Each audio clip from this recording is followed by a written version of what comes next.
আচ্ছা, আপনার নাম সীমা আক্তার না? আপনি আসছিলেন কত তারিখে একটু বলবেন? আমি আসছিলাম 2024 সালের আগস্ট মাসের 5 তারিখে। 2024 সালের আগস্ট মাসের 5 তারিখে। দারুণ, আপনার তো টাইম টেবিল সব মনে রাখছেন, ধন্যবাদ। আচ্ছা ঠিক আছে, আপনার সমস্যাগুলো ছিল কি? 1 নম্বর সমস্যা ছিল শরীর খুব দুর্বল, হাত পা চাবায় গিরায় গিরায় ব্যথা, প্রেজেন্ট কমপ্লেন। 1 নম্বর সমস্যা শরীর খুব দুর্বল, হাত পা চাবায় গিরায় গিরায় ব্যথা। 2 নম্বর স্যার শোনা যায় না, কিছুই শোনা যাচ্ছে না। আপনিও যান, হ্যাঁ, হার্টের দুর্বলতা সহ বড় হয়েছে এরকম রিপোর্ট আপনার আছে। হার্ট দুর্বল প্লাস হার্ট বড় হয়ে গেছে এই রিপোর্টটা ছিল। 3 নম্বর সমস্যা শরীরের ওজন বেশি, বিশেষ করে পেটে ভুঁড়ি বেশি। আচ্ছা, এটা 4 নম্বর সমস্যা। 5 নম্বর বুকের বাম পাশে মাঝে মাঝে ব্যথা, শ্বাসকষ্ট। আপনি দোকানে আসার সময় আপনার কিন্তু শ্বাসকষ্ট হচ্ছে আগে, হরান হয়ে যাচ্ছে। আর ডান হাতের বৃদ্ধাঙ্গুলিতে হাড় বিকৃত, এটা আমি পাইছি। 6 নম্বর সমস্যা সাদা দান্ত প্রতি মাসে পরে জিজ্ঞাসা করতেছি, হ্যাঁ মাসিকের সময় এগুলা ভাঙতো। ডায়াবেটিসের সময় ডায়াবেটিসের সমস্যা দেখা 12.3, তাই না? আচ্ছা, মৃত্যু ভয় ছিল, স্বামীর মৃত্যুর পর থেকে আপনার এই ধরনের সমস্যা। স্মৃতি শক্তির দুর্বলতা। আচ্ছা, 7 নম্বর সমস্যা। 8 নম্বর সমস্যা হাই প্রেশার। আচ্ছা, আপনার 1 নম্বর যে অবজারভেশন সেটা হলো ঘুম আসতো 2 ঘন্টা সময় লাগবে, তাই না? আচ্ছা, ঘুমের ওষুধ খাইও আপনার 2 ঘন্টা সময় লাগবে। আর খাওয়া ভালো ছিল কিন্তু মোটামুটি মাঝে মধ্যে, নাকি?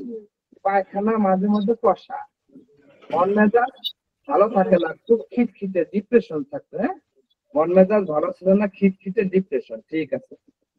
আর আপনার চিন্তা, দুশ্চিন্তা, অতীতের পাওয়া কষ্ট বলতে পারেন না।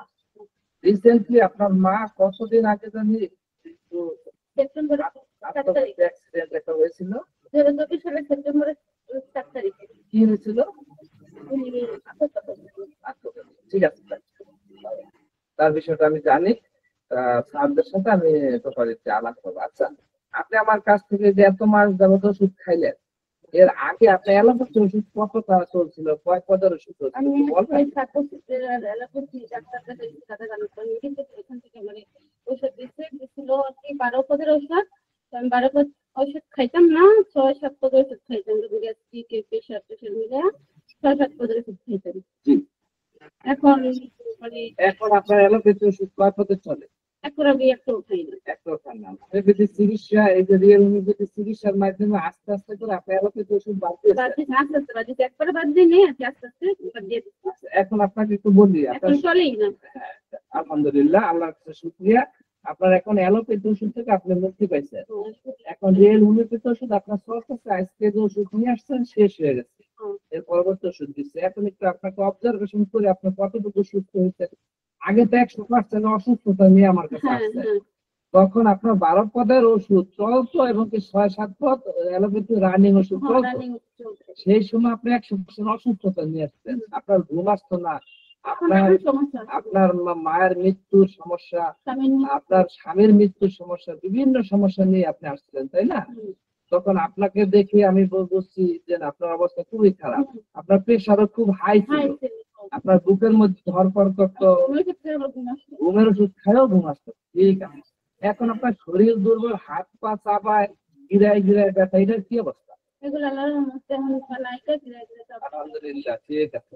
2 নম্বর সমস্যা অস্থিরতা বেশি, হাঁটা চলা করলে হাঁপিয়ে যেতেন, এটার কি অবস্থা? এখন অস্থিরতা, হাঁটা চলা করলে অনেকটা কম, মাশাআল্লাহ, মানে অল্প অল্প। হার্টের দুর্বলতা সহ বড় হয়ে গেছে একটা রিপোর্ট। এই হার্টের দুর্বলতা যে বাম পাশে ব্যথা, এই ব্যথাটা এখন নাই, মাশাআল্লাহ। শরীরের ওজন বেশি। আচ্ছা, আপনাকে ডিএপি ডায়েট দেওয়া হয়েছিল, এই যে ডিএপি ডায়েট, ডিএপি ডায়েট যে খাবারের একটা প্রসিডিউর দেওয়া হয়েছিল, ওইটা যখন পালন করছিলেন তখন আপনার কিরকম? তখন পালন করছি, তখন আমি মানে আমার ওজন একটু কম ছিল, এখন দেখা গেছে করি না, এখন পালন করতেছেন না, তাই না? অনেক সময় ক্ষুধা লাগলে খাইয়া ফেলায়, মানে এই করতে পারে না, খেলে শরীর দুর্বল লাগে, খাইলে মানে ওই ইয়ারা কিছু কারণ করি আমরা যখন বলছিলেন তখন কারণ করছিলাম তখন নিজের একটু মানে হালকা হালকা লাগছে স্বাস্থ্য কম ছিল। জি ঠিক আছে, এখন আপনি ওইটা একটু কষ্ট করে পালন করবেন, কেমন? আচ্ছা যাক, আমি ডিএপি ডায়েটের ব্যাপারে আবার বিস্তারিত বলে দিচ্ছি। আচ্ছা, আপনার হার্টের দুর্বলতা গেল, এখন সেটা নাই, ব্যথাও নাই নাকি? আচ্ছা, শরীরের ওজন, হ্যাঁ শরীরের ওজন ডিএপি ডায়েট করার পরে কম ছিল না বাড়ছিল? কম ছিল। আচ্ছা, এখনো কি কমতে দিকে? মাশাআল্লাহ, আপনি করতে থাকবেন নিয়মিত, কেমন? আচ্ছা, বুকের বাম পাশে মাঝে মাঝে ব্যথা, শ্বাসকষ্ট, এটার কি অবস্থা? এখন নাই বুঝে না আচ্ছা, এটা আমার হাতে যেটা একটা শ্বাসকষ্ট করতে একটু গ্যাস্ট্রিকের ওষুধ করতে পেন্সিল খাইতাম বলে না খাইলে লাগতো। এখন তো আমি আজকে রমজানের আগে থেকে একটু খাই না। মাশাআল্লাহ, গুড। পানির সাথে মিশে যখন খারাপ লাগে তখন খাই, আর যখন ভালো লাগে তখন আর ওই যে এমএম যেটা গরম পানির সাথে খাইতে দেই, ওটা খাওয়ানোর পরে গ্যাস্ট্রিকের ওষুধ আর খাওয়া লাগে না? এখন আমি আজকে 3 মাস ধরে গ্যাস্ট্রিকের কোনো কোনো ওষুধ দিচ্ছি না। মাশাআল্লাহ, good। ঠিক আছে। আর ওই যে সাদা সাদা পাঙ্ক, না, এটা এখন ভাঙে না। এখন ভাঙে না? ভাঙে কিন্তু ওটা মাসিকের আগে। আগে যখন সবসময় ভাঙতো অনেক, মানে মাসিকের মতো ভাঙতো, ওইটা বন্ধ হয়ে গেছে। শুধু মাসিকের আগে ওটা অল্প একটু বন্ধ গেছে। জি, ওইটা আপনি আরোগ্য পাইছেন, এই তো? ডায়াবেটিসের খবর কি? ডায়াবেটিস এখন মানে আসছে মানে ইন্টারনেট তারা খারাপ হয়ে গেছে। আমি বুঝি খারাপ লাগে, আমার ভালো লাগে না। তারপরে এই যে মাপছিলাম আজকে খুব নিয়েছে। যে আগে ছিল 12.20, এখন লাস্ট মাপছেন মতো কত ছিল? বলতে পারছেন? স্মৃতিশক্তির দুর্বলতা, এই স্মৃতিশক্তির দুর্বলতার ব্যাপারে আপনি একটু বলেন তো আপনার।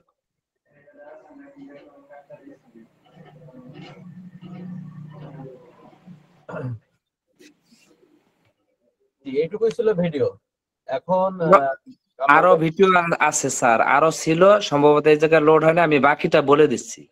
স্মৃতিশক্তির দুর্বলতা তার নাই। আর দ্বিতীয়ত কথা হচ্ছে কি, তাকে ঘুমের ব্যাপারে জিজ্ঞাসা করছি যে না আপনার ঘুম কেমন। সে আমাকে বলছে প্রথম তার ঘুম 2 থেকে 3 ঘন্টা সময় লাগে। আমি একটু খাতাটা খুলছি sir please. Feelings, thought, activity. হ্যাঁ, ঘুম 2 থেকে 3 ঘন্টা সময় লাগে। বিভিন্ন চিন্তায় ঘুম আসে না, বিছানা ছাড়তে কষ্ট হয়। খাওয়ার অবস্থা ছিল ভালো, কিন্তু মোটা হয়ে যাওয়ার কারণে কম খাইতো। আর পায়খানা মাঝে মাঝে কষা। মন মেজাজ ছিল রাগ বেশি, কিন্তু ঘরেই বাহিরে নয়। ভাবনা চিন্তা, সেখানে সে উল্লেখ করছে যে না আমি বাঁচবো না, মরে যাব। এটা থটের মধ্যে আছে স্যার, এখানেও আমি লিখছি। চিকিৎসা, সে বললো 8 থেকে 10 বছর যাবত এরা অ্যালোপ্যাথি ওষুধ বস্তা বস্তা ওষুধ খাইছি। সে নিজেও খাইছে, তার মায়েও খাইছে। এবং কি রুগীর চিকিৎসার পূর্বে যে ঘটনা, সেটা হচ্ছে আর মা আত্মহত্যা করছে গলায় রশি দিয়ে। এটা আমি ওই প্রথম থেকে খুব শর্টকাটে আমি বলে যাচ্ছি স্যার। যাই হোক,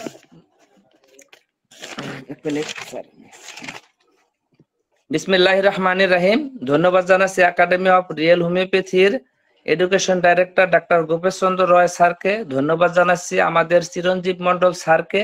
ধন্যবাদ জানাচ্ছি উপস্থিত সকল ডাক্তার ভাই ও বোনদেরকে।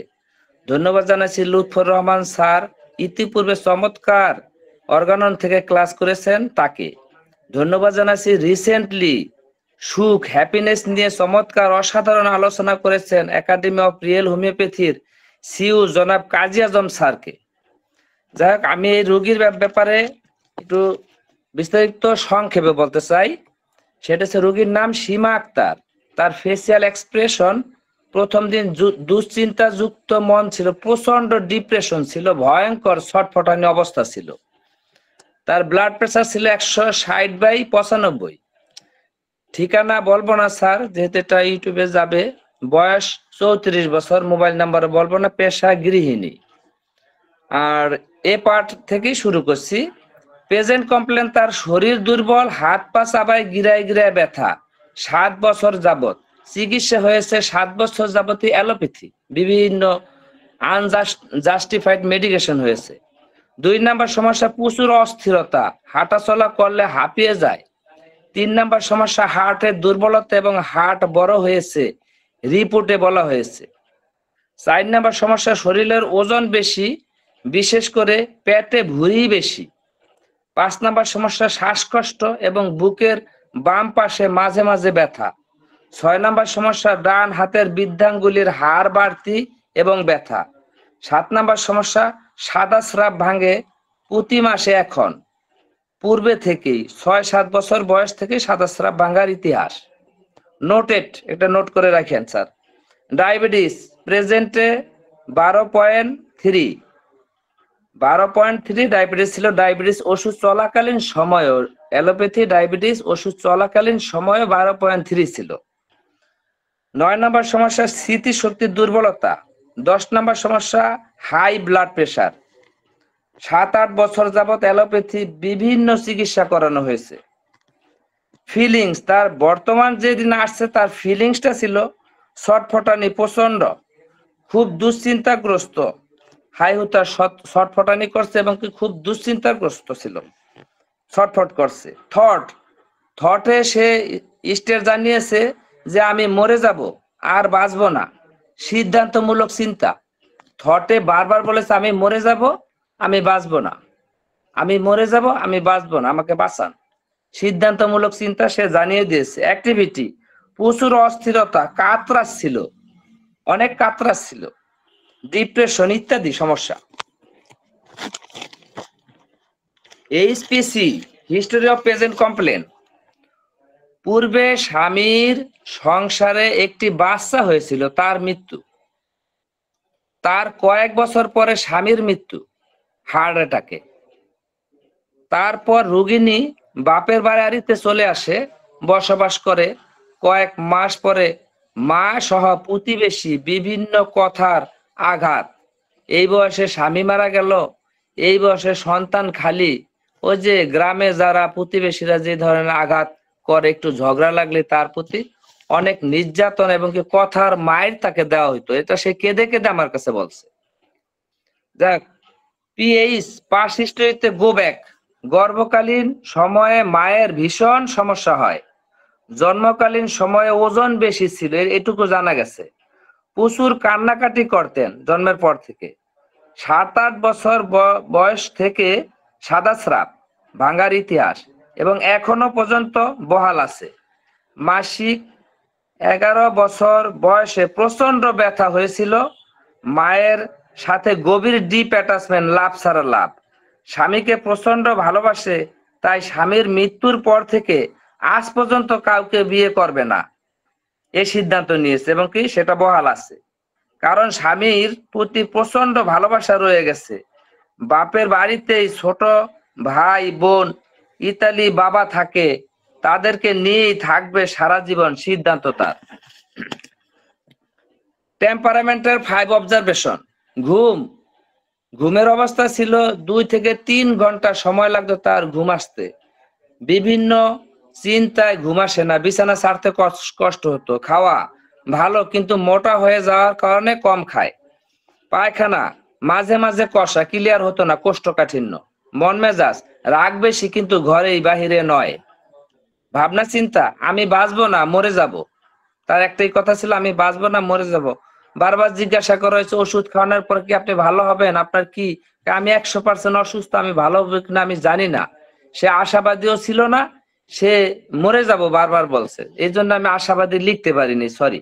বি পার্ট, এ পার্ট গেল, এই পর্যন্ত গেলে এ পার্ট। বি পার্ট, বাবা হাই প্রেসার, বর্তমানে ইতালিতে থাকে।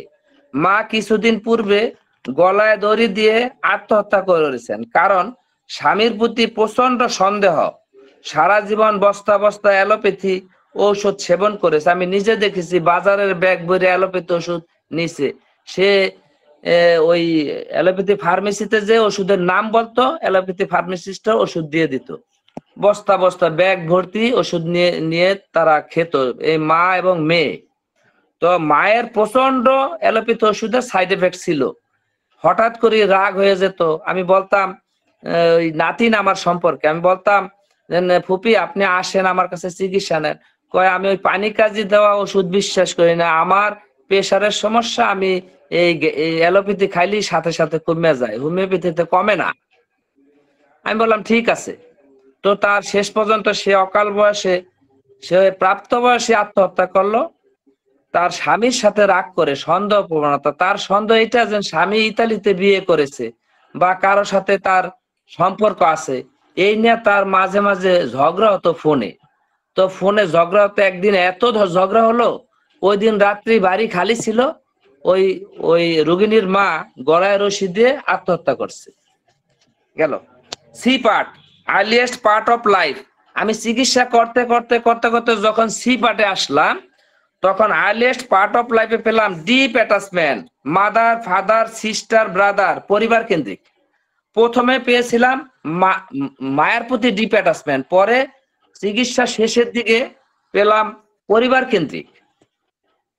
Early life positive to negative, early life positive to negative. হ্যাঁ, প্রথমে মা বাবার বাধ্যগত সন্তান ছিল, কিন্তু এর স্কুল জীবনে যখন 6 থেকে 8-এ পড়ে তখন তার একটা ঝামেলা হয়, সেটা ওই প্রেম ঘটিত একটা ঝামেলা। একটা প্রেজেন্ট লাইফ চেঞ্জ, কিন্তু সন্দেহ প্রবণতা রয়ে গেছে।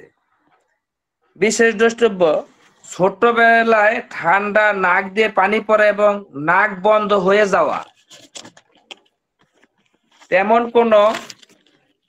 ছোটবেলায় তেমন কোনো বন্ধু বান্ধব ছিল না, আজও নেই। ছোটবেলায় খুব গুছিয়ে কাজ করতো এবং এখনো করে। কথা শুনতেন বেশি, বলতেন কম।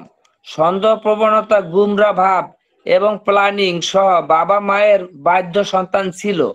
স্বপ্নের ব্যাপারটা উড়ে যাওয়া, পড়ে যাওয়া এবং মৃত মানুষকে প্রায় স্বপ্নে দেখে, ইত্যাদি ইত্যাদি।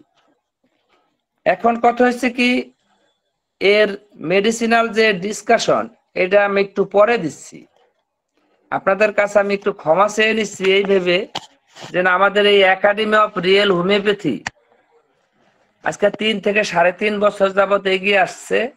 আমরা প্রথমেই যখন 16 জন সার্টিফিকেট নিলাম, তখন আমাদের সেই বাঁচতে শেখার ডরমেটরিতে ছিল প্রচন্ড আনন্দ উল্লাস, এবং কি আমাদের সার্টিফিকেট নেওয়ার একটা আনন্দ আমরা ভুলতে পারবো না সারা জীবনে। আমাদের স্যারদেরকে কাছে থেকে দেখতে পেয়েছি, আমাদের সিউ জনাব কাজী আজম স্যারকে কাছে থেকে দেখতে পেয়েছি, আমাদের লুৎফর রহমান স্যারকে কাছে থেকে দেখতে পেয়েছি, হাত মিলিয়েছি, বুক মিলিয়েছি। আমাদের গোপেশ চন্দ্র রয় স্যারকে কাছে থেকে দেখতে পেয়েছি। আমাদের চিরঞ্জীব মন্ডল স্যার সহ আমরা যারা স্টুডেন্ট, একে অপরের সাথে বুক মিলিয়ে কতটা আন্তরিকতার সাথে সেটা উপভোগ করেছি। আমাদের সুনীল কুমার ঘোষ স্যারকে দেখেছি খুব কাছে থেকে, আমাদের জিএম ওয়াহিদুর রহমান স্যারকে দেখেছি, আরো দেখেছি পুরো ডরমেটরি ভরা অতিথিবৃন্দ, অনেক ডাক্তার। এই স্বপ্ন কার না দেখতে মন চায়, আবার যেতে মন চায়। আবার যদি সার্টিফিকেট দিত না, আমি যেতাম, যত কষ্টই হোক। তো এ ব্যাপারে আমি একটু কথা বলতে চাই। এইবারে যারা পাবেন, সার্টিফিকেট পাবেন, তারা প্রায় 40 থেকে 45 জন স্টুডেন্ট। সেই সময় ছিল 16 জন, এখন 40 থেকে 45 জন, 3 গুণ বেশি, 4 গুণ বেশি। মাশাআল্লাহ, আলহামদুলিল্লাহ, একটা সুখবর, তাই না? এখন কথা হয়েছে যে সার্টিফিকেট আনতে গিয়ে যে আনন্দ, গুণী গুণী স্যারদের কাছ থেকে যে সার্টিফিকেট গ্রহণ করা, এটা যে না করছে সে জিন্দিগি তো বুঝতে পারবো না, জীবনও বুঝতে পারবো না। সারা জীবন আফসোস করবা, হায় হায় করলাম কি। আমি বিনীতভাবে, আপনারা সার্টিফিকেট নিবেন, এটা আমার কাছে অনেক গর্বের বিষয়, আমার কাছে অন্তত অনেক গর্বের বিষয়। একাডেমি অফ রিয়েল হোমিওপ্যাথির প্রত্যেকটা স্যারদের কাছে গর্বের বিষয়। তার সাথে বেশি গর্বের বিষয় আপনার নিজের, আপনি সার্টিফিকেট পাচ্ছেন এত গুণী গুণী মানুষের হাত দিয়ে, এটা চারটিখানি কথা না। এটা ভিডিও হবে, সারা জীবনের জন্য ইউটিউবে থাকবে, বিভিন্ন দেশের মানুষরা আপনাকে ফলো করবে। আপনার ওই সার্টিফিকেট বাইর করে দেখান লাগবে না, তারা ইউটিউবে সার্চ দিলেই পাবে আপনাকে সহ আপনার সার্টিফিকেট। গুণী গুণী ডাক্তাররা, নামি দামি ডাক্তাররা। এই জন্য আমি এবারে যারা সার্টিফিকেট পাচ্ছেন তাদেরকে আমার অন্তর থেকে রিকোয়েস্ট এবং অনুরোধ করছি, আপনারা যায়া ওই যে হবে, সেমিনার হবে, এই সেমিনারে শুধু সার্টিফিকেটের জন্য না, এই সেমিনারে ডিআইপি ডায়েট সম্বন্ধে যিনি আলোচনা করবেন, আমাদের সুনীল কুমার ঘোষ স্যার, এটা বিশাল বড় একটা পাওয়া, যা এই কেসে এই যে সীমা আক্তার, একে আমি ডিআইপি ডায়েট দিয়ে যা তার মুখ থেকে শুনছেন যে ডিআইপি ডায়েটে কতটা সে উন্নতি হয়েছে এবং কি সাকসেসফুল কেস আমার। এর এখন কোনো অ্যালোপ্যাথি ওষুধ খাওয়া লাগে না।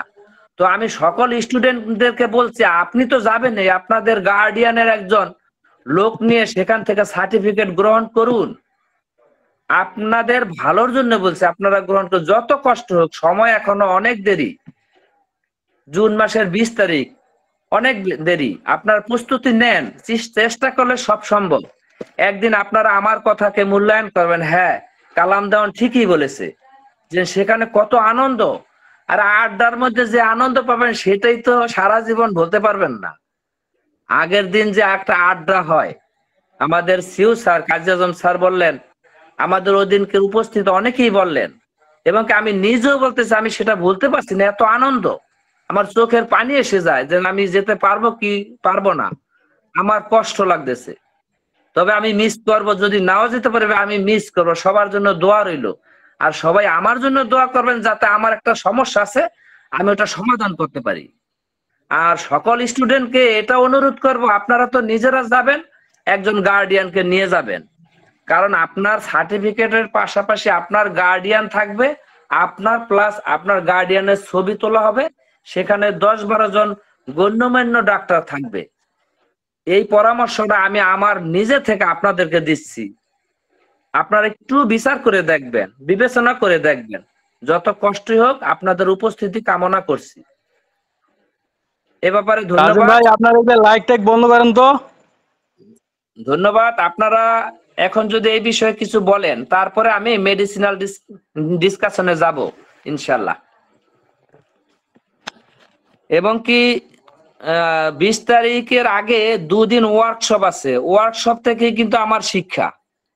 আমি আজকে আপনাদের কাছে এত কেস উপস্থাপন করতে পেরেছি, এটা কিন্তু এমনি আসেনি। আমি ওয়ার্কশপে নিজে গিয়েছি, কাজী আজম স্যারের কাছ থেকে আমি কঠিন ভাবে আদায় করেছি, আমাদের সুনীল কুমার ঘোষ স্যারের কাছ থেকে আদায় করছি, জি.সি. রয়ের কাছ থেকে আদায় করছি, আমাদের ডাক্তার জি.সি. রয় স্যার এডুকেশন ডাইরেক্টর, আমাদের জি.এম. ওয়াহিদুর রহমান স্যারের সাথে পার্সোনাল আলাপ করেছি, কিভাবে কি administration of medicine, second cycle কিভাবে কি, সবকিছু নিজে গিয়ে আমি বুঝ করে নিতে পেরেছি। এবং কি যতটুকু পেরেছি আপনাদের দোয়া, তাদের দেওয়া, আমার আপনাদের দোয়া, আল্লাহর রহমত। আপনারা ওয়ার্কশপে থাকুন এবং কি আপনারা সেমিনারে অ্যাটেন্ড করুন। সেমিনারে যা পাওয়া যায় তা ক্লাসে পাওয়া যায় না, যা সেমিনারে পাওয়া যায় তা ওয়ার্কশপে পাওয়া যায় না, যা ওয়ার্কশপে পাওয়া যায় তাকে ক্লাসে পাওয়া যায় না, যা সেমিনারে পাওয়া যায় তা ক্লাসে পাওয়া যায় না, ক্লাসে যা পাওয়া যায় তা সেমিনারে পাওয়া যায় না। অর্থাৎ সমষ্টিগত জ্ঞান মাথায় লোড না হলে কেস টেকিং 6 মিনিটে করতে পারবেন না। আমি 6 মিনিটে কেস টেকিং করতে পারি, এখানে সেই ডাক্তার আছে কিনা জানি না। সে বলছে কেস টেকিং করতে তো 1 থেকে 1.5 ঘন্টা সময় লাগে। আমি বলছি 5 মিনিটে আপনার কেস টেকিং করবে এ পার্ট, বলো অসম্ভব। আমি বললাম 5 থেকে 6 মিনিট, বলো অসম্ভব। আমি বলছি ঠিক আছে রেডি, আপনার নাম বলুন। আমি 6 মিনিটে এ পার্টের সমস্ত কেস টেকিং কমপ্লিট করে তাকে আমি বিদায় দিচ্ছি। এ পার্টে অনেকগুলা বিষয়, কিন্তু ঠিকানা, মোবাইল নাম্বার, পেশা সবকিছু মিলে লাস্টে টেম্পারামেন্টের 5 অবজারভেশন দিয়া শেষ করছি। বি পার্ট পর্যন্ত গেছি 6 মিনিটে। কেস টেকিং করতে সময় লাগে না যদি মাথায় নিতে পারেন। আমি আপনাদের ছাত্র হবার যোগ্য না, কিন্তু আমার পরামর্শটা কিন্তু আপনারা একটু গ্রহণ করেন। আমি স্বীকার করছি আমি আপনাদের ছাত্র হবার যোগ্য না, কিন্তু আমি যা পেয়েছি আল্লাহর কাছে শুকরিয়া আদায় করছি। এই একাডেমি অফ রিয়েল হোমিওপ্যাথির প্রত্যেকটা স্যারদের কাছে আমি ঋণী। আমার শ্রদ্ধ গুরু ডাক্তার শ্যামল কুমার দাস স্যারের কাছে আমি ঋণী। আমি যাদের কাছে শিখেছি তাদের কাছে সবার কাছে আমি ঋণী। আমি আবু হাসান জাহিদ স্যারের কাছে সারা জীবন ঋণী। আমার স্যার সবাই একাডেমি অফ রিয়েল হোমিওপ্যাথি থেকে আমি পেয়েছি সবচাইতে বেশি এই 6 মিনিটের কেস টেকিং। 6 মিনিট 6 মিনিট গল্প করতে করতে কি মানে সময় জায়গা 6 মিনিট একটা কেস টেকিং করে আমি যে দেখাচ্ছি টাইম দেখেন কত। আপনার মেডিসিন ফার্স্ট মেডিসিন এটা, সেকেন্ড মেডিসিন ক্যাটালাইস এটা, আপনার সেকেন্ড সাইকেল এটা। সেকেন্ড সাইকেল 4টা পিলার লাগে না যদি কেস টেকিংটা এ পার্ট ঠিকঠাক মতো করা যায়। কারণ এ পার্টে বেসিক মেডিসিনের ইন্ডিকেশন আপনি পাবেন। সি পার্টে শুধু মিলানোটা দরকার। বি পার্ট তো শুধু বাবা মার ফ্যামিলি হিস্টোরি। সি পার্ট আপনি শুধু earliest part of life, early life, basic character, present life. Okay, 4টা বিষয়, 4টা পিলার গাড়বেন, 4 জায়গায় নাম্বার দিবেন, হয়ে যাবে বেসিক মেডিসিন। হ্যাঁ, যত সহজে বলছে অত সহজ না, শিখতে হবে, আপনাদের সার্টিফিকেট আনতে হবে, এটা আমার অনুরোধ। তারপর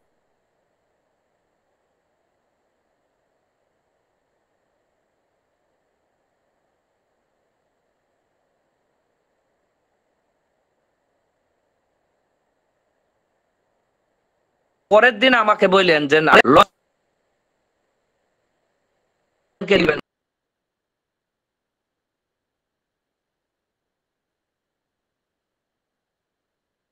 থাকুক, আপনি কি চান না আপনার গার্ডিয়ান একজন থাকুক?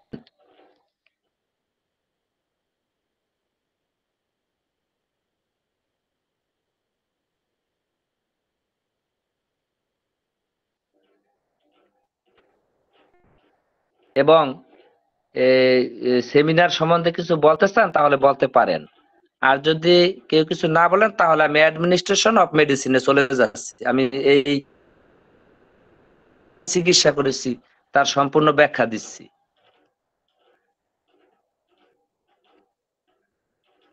ঠিক আছে, ওকে, ধন্যবাদ, আমি যাচ্ছি।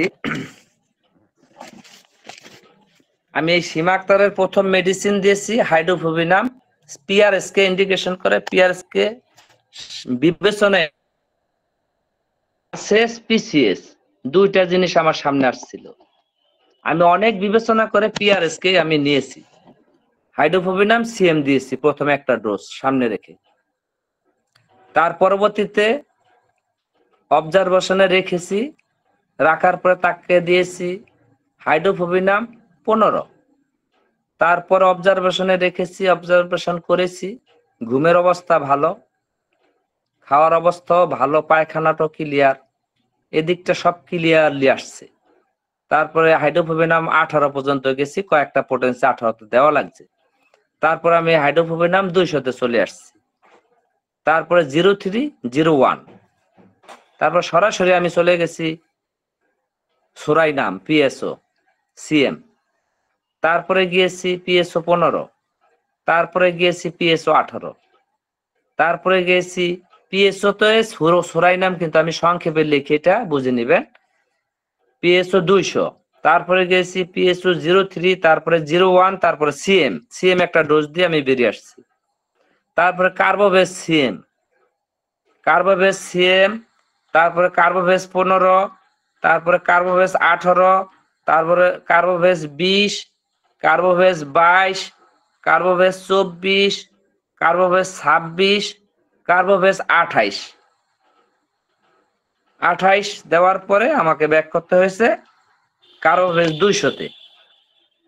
200 ভালো, 200 মোটামুটি ভালো ছিল। তারপরে একটু সমস্যা হয়েছে, আমি কার্বোভেজ 03-তে গিয়েছি, 03 দেওয়ার পরে কার্বোভেজ 02-তে গেছি, এগুলো অনেকদিন ঘটছে। তারপরে কার্বোভেজ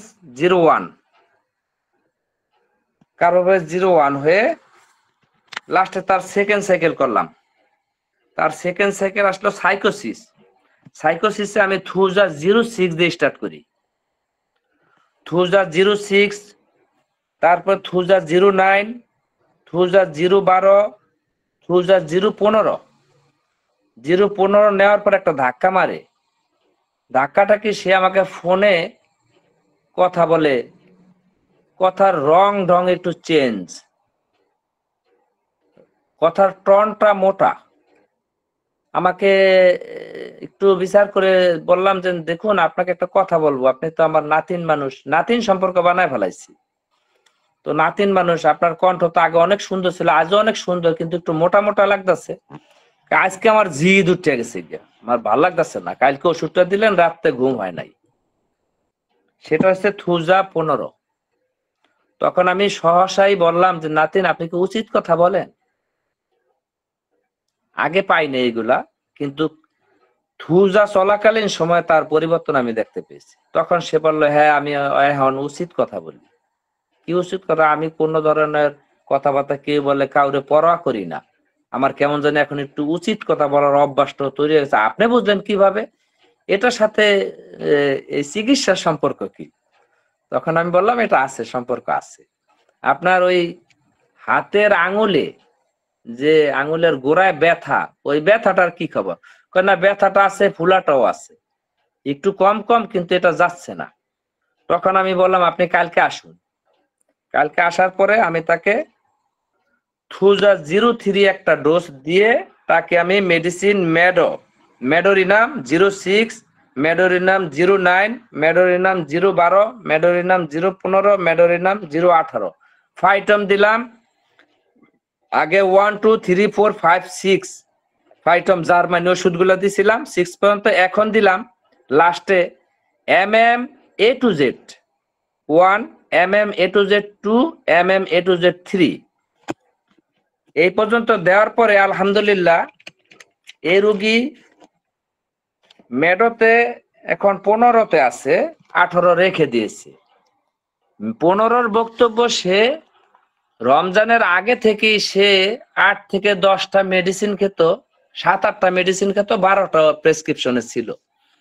তো ঢাকাতে যেই ডাক্তার দেখাইছে, বড় হাসপাতালে, বড় হাসপাতালে তারা অনেক টাকা লাতো, তো হাসপাতালে দেখাইছে। দেখানোর পরে রিসিপশনে যে ওই যে ইয়া থাকে না, ওই যে ফার্মাসিস্ট, ওই ফার্মাসিস্ট একটু ইয়াং বয়সের ছিল। তখন তার প্রেসক্রিপশন দেখে বলতাছে, এই ওষুধ কি আপনার?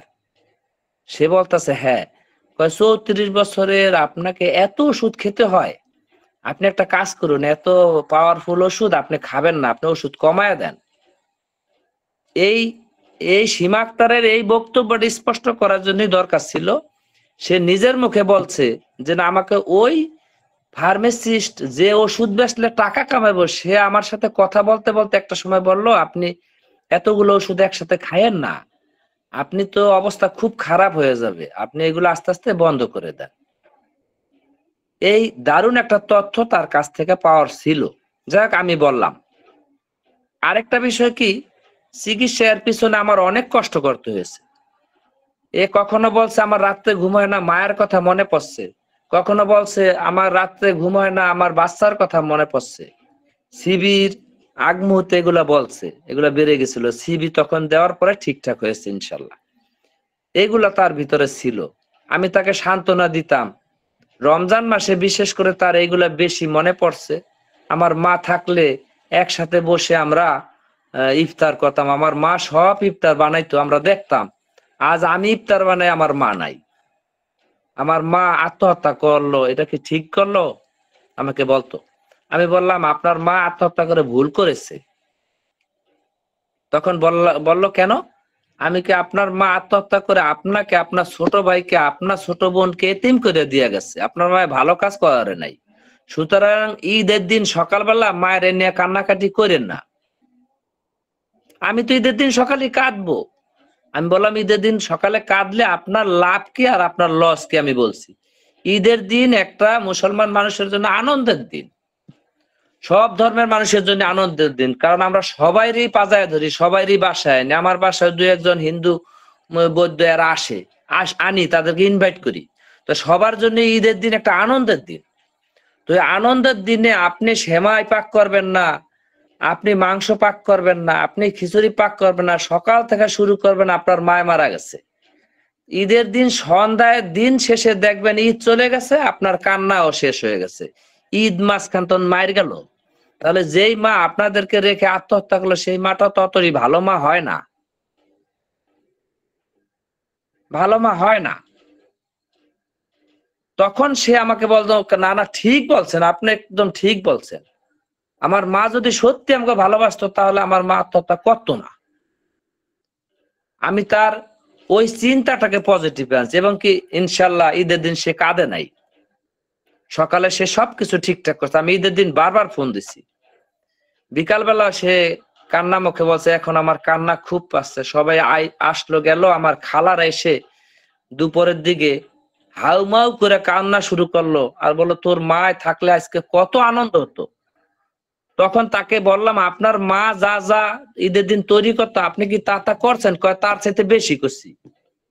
তারপর তারা খাইয়া আপনার মার রেনে আফসোস করতো, আপনার খারাপ লাগছে এই তো, তার মানে আপনার খালারও আপনার শত্রু। আপনার বাবাকে ফোন লাগান, আপনার বাবাকে ফোন দিয়ে বলুন যে আপনার খালারা যেন আপনার বাসায় প্লাস আপনাকে কোনো ফোন দিয়ে আপনার মায়ের ব্যাপারে কোনো আলোচনা না করে, এটা ডাক্তারের নিষেধ।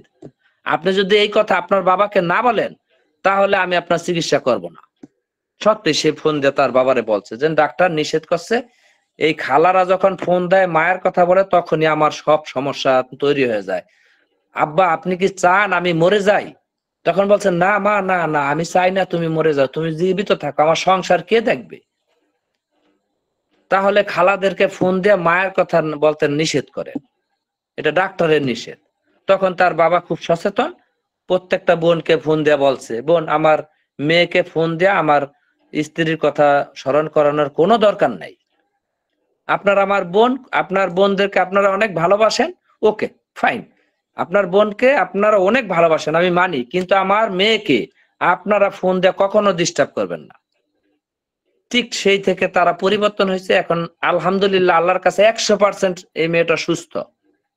আর 3 মাস 2 মাস আগে থেকেই অ্যালোপ্যাথি ওষুধ সম্পূর্ণরূপে বাদ দিতে পেরেছে, এখন আর কোনো অ্যালোপ্যাথি ওষুধ খায় না। এই মানুষটা যেই মাইন্ডের ছিল সেই মাইন্ড থেকে তার ভিতরে রিজন গিফটেড মাইন্ড তৈরি হয়েছে। তার হাসি, তার কথাবার্তা, আজকের কথাবার্তার সাথে স্পষ্ট হতো। এখন সে তার মাকে নিয়ে ভাবে না, তার মাকে নিয়ে দোয়া করে, নামাজ পড়ে তার মায়ের জন্য দোয়া করে। আমি বলছি দোয়া করবেন, কাঁদবেন কেন? কাঁদে কুকুরেরা, আপনি কাঁদবেন কেন? সে এখন কাঁদে না, সে এখন তার মায়ের জন্য দোয়া করে, আল্লাহর কাছে দোয়া করে, তার বাবার ভালো কিছু কামনা করে, তার ছোট ভাই বোনদেরকে সে লালন পালন করে সংসারটাকে দোতলা বিল্ডিং নিচতলা থেকে দোতলা পর্যন্ত সম্পূর্ণ মেনটেন করে। এই মানুষটা এখন সম্পূর্ণ সুস্থ। আল্লাহর কাছে আল্লাহর দরবারে হাজার হাজার শুকর গুজারি। এবং কি আপনারা অনেক সময় 37 জন প্লাস আমার এই বকবকানি শুনলেন, আপনাদেরকে অসংখ্য অসংখ্য ধন্যবাদ। আমার বলা এবং বোঝার মাঝে যদি কোনো ভুল ত্রুটি হয়ে থাকে তাহলে আপনারা আমাকে ক্ষমা সুন্দর দৃষ্টি দিয়ে দেখবেন। আসসালামু আলাইকুম ওয়া রাহমাতুল্লাহি ওয়া বারাকাতুহু। বিদায় নিচ্ছি, আল্লাহ হাফেজ।